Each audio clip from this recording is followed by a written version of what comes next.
안녕하세요. 이현주 국회의원입니다. 정말 반갑습니다. 네, 제가 이 평택까지 왔는데요. 여러분이 이제 전국을 돌았다고 들었습니다. 많이 고생들 하셨고 마지막에 다 여기서 모여서 마지막 집회 맞나요? 네, 전국 투어. 네, 분당 또 있습니까? 하여튼 의미 있게 평택에서 집회를 또 이렇게 마무리하는 의미의 또 집회를 한다고 해서 제가 꼭 여기는 와서 여러분께 용기를 심어드려야겠다라고 생각해서 왔습니다. 저는 주변에서 사람들이 그래요. 야, 도대체 뭐 때문에 그렇게 난리를 치면서 반대를 하고 머리까지 깎고 그렇게까지 하냐 이렇게 얘기를 하거든요. 근데 제가 이렇게 얘기를 합니다. 저는 지금 우리 대한민국 건국 이래로 지금이 역사적 전환점이다 라고 생각을 합니다. 역사적 전환기에 있다. 현재 대한민국은. 이건 매우 심각한 겁니다. 어떤 역사적 전환기에 있는가? 우리나라만 그런 게 아니고요. 여러분 한번 우리나라의 주변을 한번 보세요. 자, 최근에 홍콩이 어떻게 되고 있죠? 홍콩이 엄청나게 계속 시위를 하고, 그런데 최근에는 두 사람이 지금 사경을 헤매고 있습니다. 시위대 중에서. 제가 볼 때는 머지않아 중국이 무력으로 홍콩의 시위를 진압할 가능성이 매우 높다고 판단을 합니다. 그런데 왜 홍콩이 지금 이렇게까지 갑자기 난리가 났냐? 우리는 거기 살지 않아서 잘 모르시죠? 그런데 제가 홍콩에 친구들도 있고 거기 옮가면서 사업하시는 분들한테도 얘기를 들었는데, 이게 그 사이에 우리는 별로 신경 쓰지 않고 있는 사이에 야금야금 홍콩이 매우 심각하게 자유가 억압되는 상황으로 몰려가고 있었던 겁니다. 그래서 이제는 참을 수 없어서 일어난 건데, 저는 이 현상은 매우 심각한 현상이라고 생각합니다. 우리가 여러분 머릿속에 전 세계 지도를 꺼내놓고, 특히 아시아 지도를 꺼내놓고 여러분 한번 보세요. 홍콩 그리고 중국의 변화. 중국이 우리 어떻게 됐죠? 80년대 중국이 70년대 80년대 이렇게 개혁개방으로 가니까 우리는 중국이 이제 저 나라도 개혁개방으로 가고 자본주의를 받아들였으니까 자유민주주의로 곧 가겠구나 라고 우리 생각했어요. 그래서 수많은 한국인들이 거기 투자도 하고 거기다가 회사도 열고 그랬어요. 근데 어떻게 됐습니까? 그 한국인들이 거의 대부분 몸만 겨우 나왔어요. 저희 아버지도 옛날에 중국에 한번 진출했다가 완전히 몸만 다 뜯기고 몸만 나오셨어요. 그러면서 점점 시진핑이 정권을 잡고 나서 어떻게 돼가냐? 이 나라가 제가 보니까 완전히 전체주의 국가로 가고 있습니다. 전체주의 국가로 완전히 가고 있어요. 그런데 지금 그러한 중국의 변화를 우리는 심상치 않게 봐야 되는 거예요. 그 와중에 그것 때문에 결국엔 홍콩이 이렇게 들고 일어나는 상황까지 초래되었다. 그런데 이 중국이 지금 또 대만하고 관계도 심상치 않습니다. 어떤 일이 발생할지 아무도 알 수가 없습니다. 근데 이런 상황에서 북한은 지금 핵을 완전히 완성을 해서 핵무기만 우리 장관이 공식적으로 얘기한 게 20개 내지는 60개인가 하는 몇 개의 몇십 개의 핵무기가 있다. 근데 그게 공식적으로 인정한 거예요. 그러면 실제로는 80개 이상이 있다고 저는 생각이 듭니다. 그런데 그 핵무기를 어디다 탑재해서 쏘아 올리냐? 미사일에 탑재해서 쏘아 올리는 거 아닙니까? 그런데 그 미사일 지금 미사일 발사 우리가 지금 몇십 번, 지금 10번 넘게 우리가 지금 최근 들어서 봤죠? 그런데 그 미사일이 우리는 아무렇지도 않아요, 보면. 근데 그거는 왜 쏘고 있냐? 거기다가 핵무기를 탑재를 해서 미사일 발사를 해가지고 정확하게 타격할 수 있는가를 지금 실험한 건데, 그 반경을 보면 정확하게 지금까지 열 몇 개의 실험을 했을 때 그 탄도미사일의 타격 초점은 누구냐 하면 바로 대한민국이었습니다. 이게 심각한 상황. 지금 우리를 둘러싼 상황도 심각하고, 언제 지금 한 몇 달 전에 중국과 러시아에서 우리 영공을 침범해서 전투기가 날아온 적이 있지 않습니까? 그런데 우리는 어떻게 했습니까? 여러분, 국가란 무엇입니까? 국가란 무엇입니까? 국가는 국민의 생명과 안전을 지키기 위해서 1차적으로 존재하는 것입니다.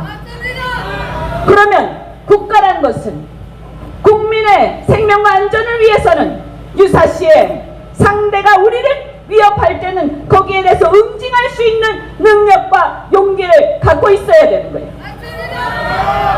그런데 중국과 러시아 전투기가 우리 영공을 침범했는데도 우리는 아무 대응도 하지 않았습니다. 저는 이런 상태라면 우리는 국가가 아니다. 대한민국은 지금 국가로서의 기본적인 기능을 상실한 상태에 와 있다라고 생각합니다.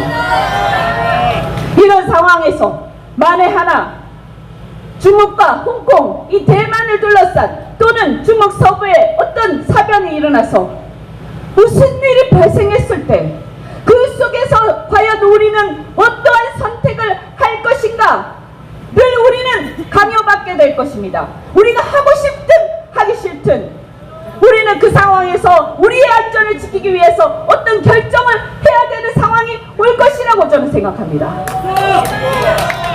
그런데 그때 우리가 지금 대한민국 정부가 하고 있는 상황을 본다면 과연 저 정부가 그러한 위급한 상황에서 우리 국민들의 안전과 생명을 지키고 우리의 국가로서의 권위를 지킬 수 있는 그런 적절한 기능과 그 마음과 자세를 갖고 있느냐라는 것에 대해서 저는 매우 부정적으로 생각합니다.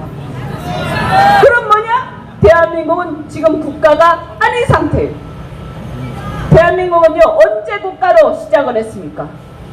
여러분, 우리는 조선시대에 살고 있습니까? 대한민국에 살고 있습니까? 네, 우리는 대한민국에 살고 있어요. 조선은 망했어요. 국권을 뺏기고 끝났어요. 그리고 1948년에 새로운 국가 대한민국이 건국된 겁니다. 그런데 그 대한민국이 이제 70년이 됐는데, 건국 70년이 넘었는데, 이 상황에서 그러면 국가에서 그 국가의 정신이 무엇인가? 우리가 국가라고 할 때 무엇이 가장 중요합니까? 첫 번째, 아까 제가 말씀드린 국민의 생명과 안전, 그것을 위해서 우리는 세금을 내고 우리는 군복무를 하고 국가를 위해서 충성을 하고 국가의 강제력과 폭력에 우리는 수고를 합니다. 왜냐? 우리의 생명과 안전을 지켜주기 때문에. 그런데 그 기능이 사라졌어요. 그 다음에 두 번째, 국가는 뭐에 중요한 것인가? 우리는 국가를 건설할 때 합의를 했습니다. 합의하지 않았습니까? 대한민국을 건국할 때 우리는 자유민주주의와 시장경제를 근간으로 한 번영하는 국가로 가자. 우리는 과거의 왕권과 봉건제적 전근대 사회를 이제는 등을 지고 새로운 국가를 시작한다라고 하면서 국민들이 그 수많은 혼란과 그 수많은 여러 가지 어지러움을 겪고 그것을 극복하고 우리는 총선거를 통해서 국가를 완성시킨 겁니다. 그래서 자유민주주의 대한민국이라는 국가를 전 국민이 우리 국가 공동체가 합의를 해서 그것을 건국을 한 겁니다. 그런데 지금 왜 전환점에 있다고 저는 생각하냐? 아까 말씀드린 것처럼 우리를 둘러싼 전 세계의 정세가 심상치 않다라는 게 첫 번째. 그 다음에 두 번째, 우리의 국가 공동체 합의가 지금 깨져나가고 있다. 이것이 심각한 일이다. 그렇죠? 국가 공동체 합의가 지금 깨져나가고 있습니다. 우리가 자유민주주의 국가를 건설했는데 어느 순간 사회주의를 건설해야 된다고 생각하는 자가 법무부 장관이 되었습니다. 온 국민이 반대하는데도 대통령 임명을 강행하고 그자는 법무부 장관에 앉아 하면서 나는 사회주의가 필요하다라고 하면서 우리가 합의한 헌법 정신을 벗어나는 얘기를 서슴없이 하고 있습니다. 그런데 국민들은 이게 문제가 있다고 아무도 생각하지 않는 듯한 이상한 상황이 벌어지고 있습니다. 그래서 수많은 국민들이 10월 3일날 뛰쳐나왔습니다. 야, 대한민국은 자유민주주의 국가야. 우리는 48년에 이미 그렇게 합의를 하고 총선거를 통해서 헌법을 제정하고 우리는 합의를 했어. 그런데 그것을 깨려는 집단이 정권을 잡고 부끄러운 줄 모르고 이게 문제가 있다고 인정하지도 않으면서 오히려 버젓이 사회주의를 지향하는 자를 법무부 장관, 국가의 헌법과 법을 수호하는 그 자리에 앉히는 것을 보면서 국민들은 지금 분노를 넘어서 두려움을 느끼고 있습니다. 무섭습니다. 저도 무섭습니다. 이렇게 가다가 우리 아이들이 지금 내가 살고 있는 것과 완전히 다른 이상한 나라에서 살게 되지 않을까 무섭습니다. 만약에 그러한 상황이 왔을 때, 어떤 결정적인 순간이 왔을 때 지금 우리나라의 이러한 국방과 안보에 대한 이런 해이한 상태로 과연 우리는 싸워서 물리칠 수 있을까? 저는 상당히 회의적입니다. 순식간에 일어날 일들인데 우리가 그 상황이 오기 전에 반드시 막아야 된다. 반드시 막아야 된다.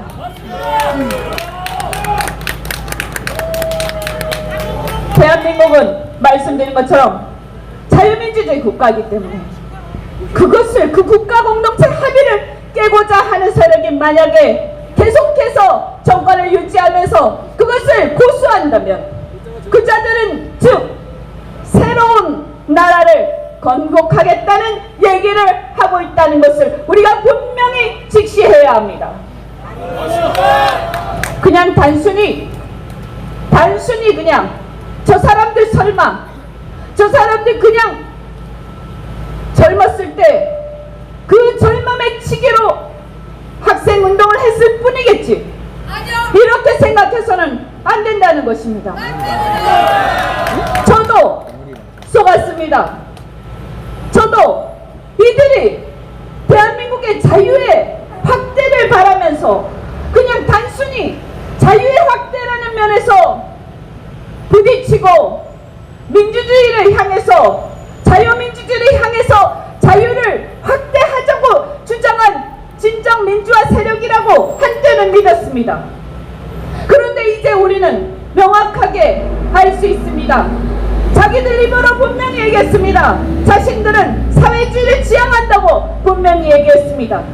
대한민국 헌법은 사회주의를 허용하지 않습니다. 여러분, 제가 분명히 말씀드리지만 여러분, 사회민주주의와 사회주의를 혼동해서는 안 됩니다. 복지국가와 사회주의를 혼동해서는 안 됩니다. 그 두 개는 엄연히 다른 것입니다. 그것을 같이 생각해서는 안 됩니다. 사민주의도 문제가 많지만 저는 그것은 사회주의와는 다른 것이라고 분명히 알고 있습니다. 여러분, 사회주의가 무엇입니까? 사회주의가 무엇입니까? 특정한 계급이 모든 재산을 몰수하고 국가가 또는 특정한 세력이 경제활동을 완전히 지배하고 공동생산하고 공동분배하는 체제입니다. 이거는 제가 다시 한번 말씀드리지만 복지국가하고 차원이 다른 얘기예요. 그것을 헷갈리면 절대로 안 됩니다. 여러분, 다시 한번 또 말씀드리는데 사회주의와 공산주의가 그러면 다르냐라고 물어볼 겁니다. 거의 똑같습니다. 무엇이 다른가? 사회주의 국가가 인민 독재와 프롤레타리아 독재를 거쳐서 공산주의가 되는 것입니다.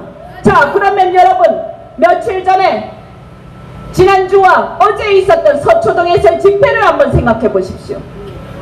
거기서 어떤 일이 있었습니까? 그분들이 어떻게 했습니까? 서초동에서 집회를 하면서 그 집회는 누가 조직하고 동원한 것입니까? 집권당과 문재인 대통령, 그리고 집권당의 정치인들, 그리고 그들을 지지하는 세력들이 모여서 만든 친위 데모입니다. 원래 집회와 시위는 왜 보장되는 것인가? 그것은 약자가 권력에 항거해야 되는데, 내가 내 말을 아무리 해도 권력이 말을 안 들어줄 때, 그럴 때 공여지책으로 시위도 하고 집회도 하고 하면서 국민들 목소리 좀 들어라라고 할 때 집회와 시위를 하는 겁니다. 그런데 그 사람들은 지금 권력을 갖고 있습니다. 그런데 권력을 갖고 있으면서 친위데모를 조직한다는 것은 매우 위험한 행태입니다. 그런데다가 그 서초동의 데모에서 뭘 주장했는가? 검찰이 수사를 중단하라라고 요구를 하면서, 검찰총장 보고 내려오라고 요구를 하면서, 그들이 레이저 빔을 가지고 검찰청에 쏘아대면서 검찰을 죽이자라고 소리를 치는 것을 많은 사람들이 목격을 했습니다. 이게 뭐냐?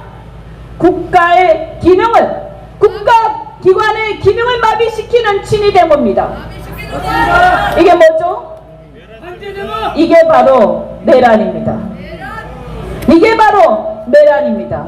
국민의 저항권이 내란이 아니고 자기들이 인위적으로 조직해서 목표를 가지고 명확하게 국가기관을 쓰러뜨리려고 하는 게 바로 내란이. 그리고 이들은 그 전에 어떻게 했느냐? 이들은 그 전에 촛불 시위를 하면서 정권을 무너뜨렸습니다. 그런데 그때는 자기들이 내란이라고 얘기하지 않았습니다. 그런데 바로 10월 3일날 많은 국민들이 저항권을 행사하고 있는데 그것을 내란이라고 얘기를 했습니다. 그래서 제가 얘기합니다. 야, 그러면 옛날에 니네들이 촛불 시위한 거 그건 내란 아니었어? 니네들이 하면 내란이 아니고 남이 하면 내란이야?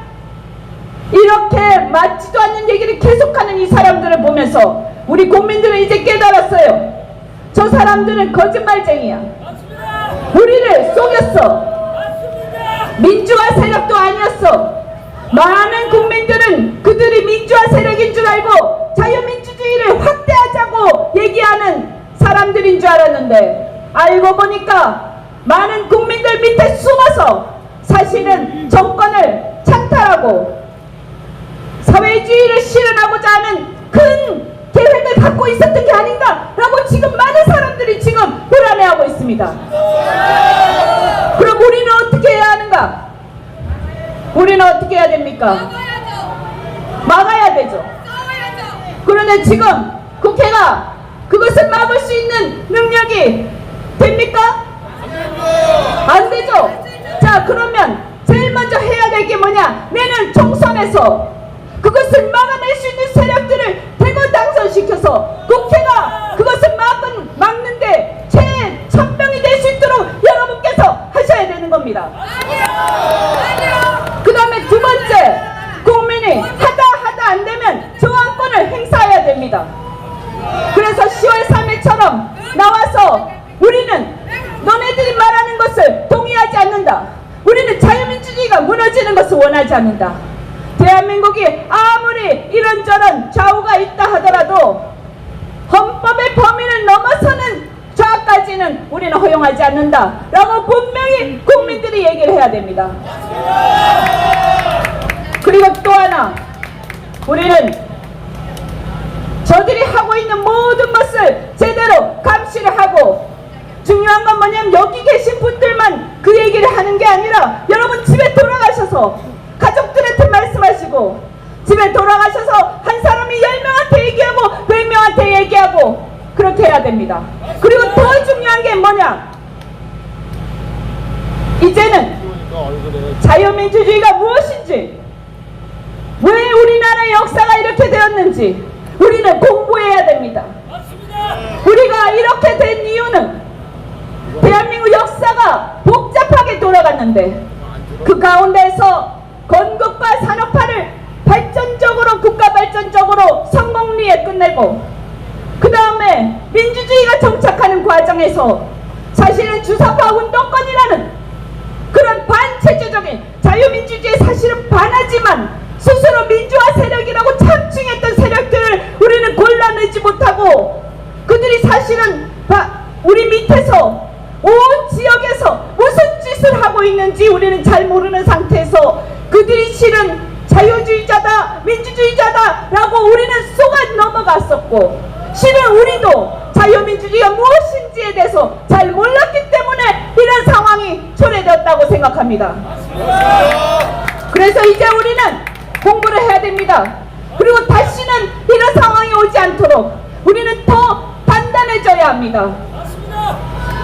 여러분께 다시 한번 부탁드립니다. 오늘 여기서 분노를 표출하는데 그쳐서는 안 됩니다. 우리가 어떻게 만든 나라입니까? 어떻게 성장한 나라입니까? 우리 아이들의 미래를 우리는 그냥 둬서는 안 됩니다. 그래서 지금 청년들이 좌절하고 있습니다. 일자리도 없습니다. 그리고 앞으로 그들이 살아갈 나라는 우리 같은 그들보다 나이 많은 사람들을 잔뜩 짊어지고 그들이 먹여 살려야 하는 그런 나라가 되어버렸습니다. 그래서 우리는 우리 청년들을 위해서, 우리 미래를 위해서 우리가 양보할 수 있어야 됩니다. 그리고 우리는 저 거짓된 사기꾼 같은 양심을 버린, 그리고 실제로는 민주주의니 공정이니 정의니 떠들면서 실제로는 자기들이 도둑질 하는데 여념이 없는 가짜 진보들을 몰아내고, 그리고 진정으로 대한민국의 미래를 우리가 함께 만들어가야 할 것입니다. 여기 계신 어르신 여러분들, 그리고 우리 대한민국 국민 여러분, 정말로 우리는 이제는 정말 제대로 된 대한민국, 그래서 건국과 산업화에 이어서 다시 한번 대한민국의 새로운 시대를 열어갈 수 있는 길을 우리가 전부 다 기여하면서 봉사하면서 만들어가기를 저도 바랍니다.